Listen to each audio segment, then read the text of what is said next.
Hi అండి అందరికీ. ఇంకా మధ్యాహ్నం స్కూల్ కదా! ఇంక తొందరగా లేవాలి, తొందరగా పనులు చేసుకోవాలి. ఒక రోజు లేట్‌గా లేచినా గానీ, పిల్లలు సరిగ్గా అన్నం తినరు. క్యారీకే ఇచ్చినా కూడా అక్కడ కూడా తినరనమాట. ఎందుకంటే వాళ్ళకి తక్కువ పీరియడ్‌లుంటాయి. స్నాక్స్ తినడానికి కూడా కొంచెం తక్కువ టైమే ఉంటుంది. ఇంకా చిన్న పిల్లలకైతే ఉంటుంది గానీ, ఇంకా ఫిఫ్త్ క్లాసు, సెకండ్ క్లాసు పిల్లలకైతే కొంచెం తక్కువ టైమే ఉంటుంది. వాళ్ళు హోంవర్క్ రాసుకోవడానికే సరిపోతుంది ఆ టైము. ఎగ్జామ్స్ చదవడానికి ఇంకా వాళ్ళు చాలా హడావిడిగా ఉంటారు కాబట్టి, మార్నింగ్ తినిందేననమాట వాళ్ళకి తిండి. ఇంక నేను లేసి ఇవంతా చేసుకున్న తర్వాతనే ఇంకా వాళ్ళకి టిఫిన్‌లు అవంతా చేయాలి కాబట్టి ఒక 5:30 కల్లా లేచేస్తున్నాను. ఫుల్ డే స్కూల్ అయితే నేను లేయడం గానీ 6కి లేస్తాననమాట. పిల్లోలనైతే 7కి లేపుతూ ఉండేదాన్ని. ఇప్పుడు మధ్యాహ్నం స్కూల్ ఆఫ్టర్‌నూన్ స్కూలే కాబట్టి పిల్లోల్ని కూడా 6కే లేచేస్తున్నాను. నేను 5:30కి లేస్తున్నాను.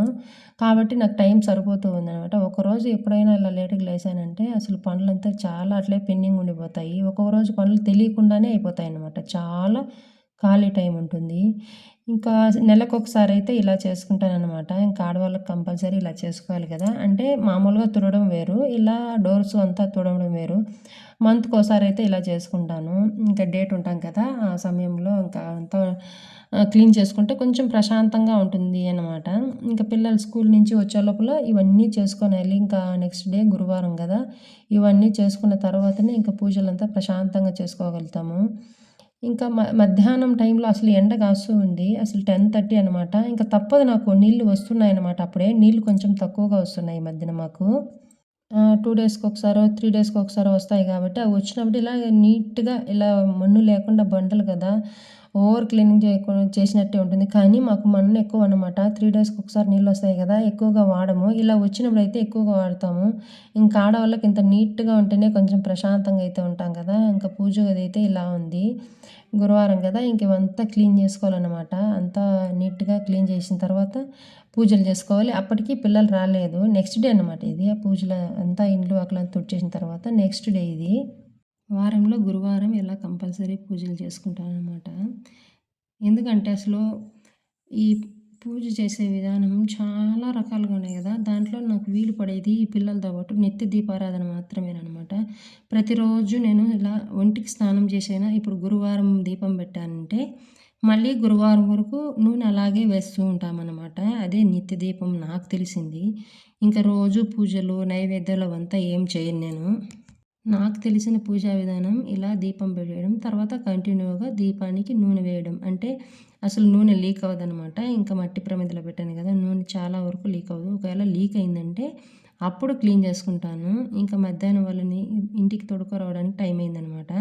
ఇంకా సిమ్‌లో పెట్టేసి కరెక్ట్‌గా వాళ్ళకి 10 నిమిషాల్లో ఇంటికొచ్చేస్తాను. ఇప్పుడే కదా పప్పుచారు అంతా కలిపి పెట్టాను. సిమ్‌లో పెట్టేసి ఇక్కడే దగ్గరేననమాట స్కూలు. అంతలోపల ఇంకా ఫ్రిడ్జ్‌కి ఇంకా ఇది చేయాలి. వాల్ పేపర్స్ అయితే ఆర్డర్ చేశాను కదా! ఫ్రిడ్జ్‌కి. అవైతే నీట్‌గా తర్వాత పిల్లల్ని తోడుకొచ్చేసిన తర్వాత ఇవంతా ప్లాన్ చేసుకోవాలనేసైతే ఇంకా స్కూలుకి టైం అయిపోయింది. ఆల్రెడీ అందరిని పిలుచుకొని ఎళ్తున్నారు. ఇంక నేను వెళ్ళి ఇంక పిల్లల్ని తీసుకొచ్చాక దాని తర్వాత ఇంకా చాలా పనులైతే ఉంటాయి. అయినా అంత లోపల చకచకా పనులు చేయాలంటే అవ్వదు. ఒక్కొక్క రోజు చెప్పాను గదా! ఒకరోజు మనకు తెలియకుండానే అయిపోతాయి పనులు. ఒకరోజు మనం ఎంత ట్రై చేసినా పనులు అవుతూనే ఉంటాయన్నమాట. ఇంకా సాంబారయితే ఇంకా నీళ్ళు నీళ్ళగానే ఉంది. ఇంకా అలా అది అవుతూ ఉండగా ఇంకా పిల్లలు కాళ్ళు, చేతులు కడుక్కొని యూనిఫార్మ్ ఎక్స్‌చేంజ్ చేయాలనమాట. పాప అయితే ఫస్ట్ యూనిఫార్మ్ తీసి తర్వాత అన్ని పనులు వీళ్ళు మాత్రం ఫస్ట్ మొహం కడుక్కొని రివర్స్ అనమాట. తినకు వాళ్ళకి చాలా రివర్సు. ఫస్ట్ కడుక్కొనొచ్చేసి మళ్ళా యూనిఫార్మ్ మళ్ళా తీస్తామంటారు. పాప అయితే అన్నీ క్లీన్ చేసుకొని తర్వాత బట్టలు ఎక్స్‌చేంజ్ చేసుకొని అన్నం తింటుందనమాట. తను రెడీ అయిన తర్వాత వీళ్ళు రెడీ అవుతారు. ఒక్కొక్కరు ఒక్కొక్క డిఫరెంట్ యాంగిల్ అనమాట. వీడైతే ఎక్కడికి వెళ్ళడు లడ్డుగాడు నా కొడుకు. నాతోనే ఉంటాడనమాట. ప్రతి దానికి అందుకే పిల్లలుంటే పనులు కొంచెం తక్కువగా జరుగుతాయి. చాలా ఏం జేసుకోవాలన్నా పిల్లలు స్కూలుకి వెళ్ళినప్పుడే చకచకా చేసుకోవాలనేసి అయితే అనుకుంటాను నేను. ఇంక సరేలే ఇంకా బీట్రూట్ అయితే పిల్లలు బాగా తింటారు. సగం ఉడికిచ్చిన తురిమితే ఏం బాగుండదనేసి అసలు ఇలాగ డైరెక్ట్‌గా తినడానికి చాలా బావుంటుంది. ఇష్టంగా తింటారు.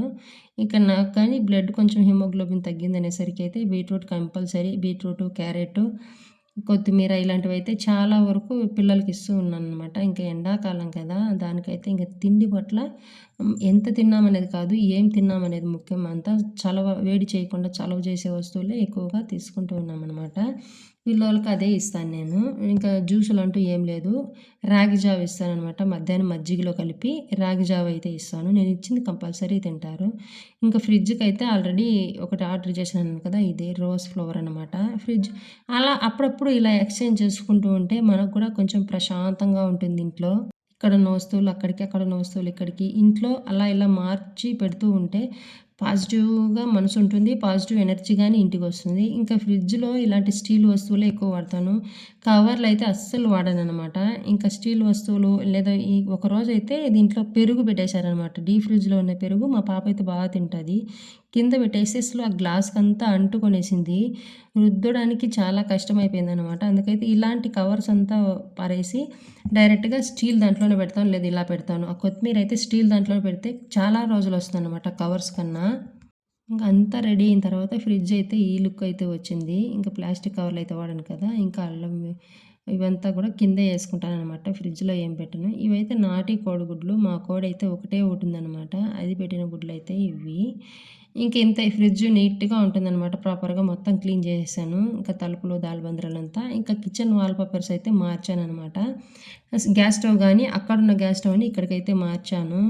ఇదైతే గోల్డ్ కలర్ వాల్‌పేపరు. ఇంతకుముందయితే ఆర్డర్ చేసింది. అది బావుంది. కానీ దీనికన్నా ఈ హైలైట్ లుక్ ఈ కిచెన్ వాల్‌పేపర్స్ చాలా బాగున్నాయి. కాబట్టి ఇవి ఆర్డర్ చేశాను. ఇంకా కొంచెం గ్యాప్ ఉంది కదా! దానికైతే ఇంకోటి ఆర్డర్ పెట్టాను. అది నాకు నచ్చింది కాబట్టి. ఇంకా ఈవినింగ్ అయితే హాఫ్ సారీ ఫంక్షన్‌కైతే వెళ్ళాము. ఇలా మా బంధువులే దగ్గర బంధువులే అనమాట. మా ఆయన వాళ్ళ చుట్టాలు. వాళ్ళ మామ కూతురు వాళ్ళ కూతురు. అలా హాఫ్ శారీ ఫంక్షన్‌కైతే వెళ్ళాం గదా! ఇవి వీళ్ళ మేనమామ వాళ్ళే ఇలా జడపట్ట గాని, పూలహారం గాని మేనమామ వాళ్ళు ఎళ్లి ఇంకా ఊరంతా ఇలా కూర్చుంటూ ఉంటారనమాట. చీరలు లేదా బిందిగలు గాని ఏవైనా గిఫ్ట్స్ మనకు నచ్చినవి ఏదైనా ఇవ్వొచ్చనమాట. ఇది ఆచారాలు ఊర్లలో, పల్లెటూరులో ఇదే ఆచారాలనమాట. ఏ ఇంట్లో జరిగినా ప్రతి ఒక్కరూ ఇలా వెళ్తారు. ఆ రోజు భోజనాలు నలుగులు ఇవంతా సహజమనమాట. ఆడపిల్లలకి 3 ఫంక్షన్‌లే ఉంటాయి కదా! వాటినైతే వదులుకోరు. కొంతమంది సెంటిమెంట్‌గా ఇలా కంపల్సరీ వాళ్ళ ఆచార ప్రకారం చేయాల్సిందే. ఇంకా మేము, మా ఆడబిడ్డ ఆళ్ళంతా వెళ్ళాము. మా ఆయనంతా నైటయితే. ఇంకా వాళ్ళింకా వేరేది చేసుకుంటారనమాట. ఇలా అయిపోయిన తర్వాత ఇంకా జడపట్ట అవంతా రెడీ చేసి డాన్సులు గాని ఏస్తారనమాట. అది వీళ్ళ ఆచారమట. డాన్సులు వేయడం గాని వీళ్ళ ఆచారంలాగా చూస్తారంట. తర్వాత నెక్స్ట్ రోజు ఇది. నెక్స్ట్ రోజు అసలు నేను వీడియో చాలా రోజులయింది తీసి కానీ అప్‌లోడ్ చేయలేదు. నెక్స్ట్ రోజు ఇదైతే ఆహ్, కర్ణాటకలో చిన్న పాప బారసాలనమాట. నామకరణం రోజు. ఉయ్యాల్లో వేయడము, నామకరణం 2 ఒకే రోజు చేస్తున్నారు. ఇలా రుబ్బురోలు అంటాం మేము దీన్ని. ఫస్ట్ మా పిల్లలకి గానీ ఇలాగే చేశామనమాట. కర్ణాటకలోనే కాదు ఆంధ్రాలో గానీ ఇలాగే చేస్తారు. ఫస్ట్ పాపనేయరు. ఇలా రుబ్బురోలేసిన తర్వాత పాపనేస్తారనమాట ఉయ్యాల్లో. అది ఏదో సెంటిమెంట్ లాగా మా అవ్వయితే పాట పాడుతుంది కదా! ఆ పాట పాడే అవ్వయితే చెప్పింది. ఈ విధంగా చేసుకుంటాము ఇలా ఆచారాలనేసి. కర్ణాటక, ఆంధ్ర ఒకటిగానే ఉంటాయన్నమాట ఆచారాలు. ఏం డిఫరెన్స్ ఏముండవు. నామకరణానికి ఈ శనగపప్పు, చక్కెర కంపల్సరీ అనమాట. ఇంకా లాస్ట్‌కి ఇంకా ఇంట్లో పనులు అయిపోయినాయి. బయట పనులు అయిపోయినాయనమాట. ఇలా ఫంక్షన్‌లు కవర్ చేసుకొచ్చినట్టు అయిపోయిందనేసి, ఇంకా మా ఆయనైతే ఇంక పిల్లల్ని నేను తీసుకొచ్చుకొని పిలుచుకుంటానులే నువ్వు వెళ్లి రా అట్లనేసి అయితే చెప్పారు. ఇంకా ఇది ఆడవాళ్ళ ఫంక్షన్ కాబట్టి ఇంక బయలుదేరేసి చూసుకొని రిటర్న్ అయ్యామనమాట. ఇంకా మాకు ఇక్కడి నుంచి కరెక్ట్‌గా ఒక 1 అవర్‌లో ఇంటి పల్మనేరుకెళ్ళిపోతాము. ఇక్కడ పల్మనేరు నుంచి నంగిలికాపక్కం అనమాట కర్ణాటక. ఇక్కడికైతే వచ్చాము. ఇంకా మా పెద్దయ్య అన్నమాట అక్కడ కనిపిస్తున్నది హీరోలా కనిపిస్తున్నది మా పెద్దయ్య. ఇంకైతే మా బాబుని యూట్యూబ్‌లో అయితే చూపించమని పాప అడిగితే ఆడనైతే తీస్తున్నాం. ఇంక ఇంటికైతే వచ్చేసాము. దగ్గరలో పెట్రోల్ బంక్‌లో మా అత్త నిద్రపోయింది. నచ్చితే లైక్ చేయండి, సబ్స్క్రైబ్ చేయండి. ఏమనుకుంటారో కామెంట్ చేయండి.